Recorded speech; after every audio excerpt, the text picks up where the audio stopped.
Hello everyone, তো আজকে তোমাদের সঙ্গে একটা মিনি ব্লগ শেয়ার করছি। তো আজকে চলে এসেছি আমরা কটা বান্ধবীরা মিলে একটু হোলি শ্যুট করব।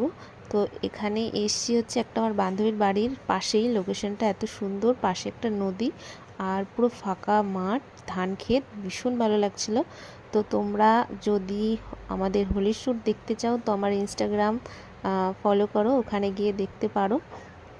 বন্ধুরা, কাজের মধ্যে তো থাকি, কিন্তু শর্ট ভিডিও বানাতে ভীষণ ভালো লাগে, ইনস্টাগ্রামের রিলস বানাতে তো আরও বেশি ভালো লাগে। তো এই জন্য দেখো, কাজের মধ্যে থাকলেও কিন্তু ভিডিও বানানো বন্ধ করি না। তো আমরা হঠাৎ করে প্ল্যান করে চলে আসলাম কয়েকটা বান্ধবীরা মিলে ভিডিও বানাতে। তো এখানে দেখো একটা গানে রিলস বানাচ্ছিলাম। তো তোমরা গেস্ট করো এটা কী গানে ভিডিও বানাচ্ছিলাম, কমেন্ট করে জানিও। বন্ধুরা, আবারও বলছি, যদি হোলির শ্যুট দেখতে চাও আর আমার ইনস্টাগ্রাম রিলস দেখতে হলে তাহলে আমার ইনস্টাগ্রাম ফলো করতে হবে। তো তাড়াতাড়ি চলে যাও, বেশি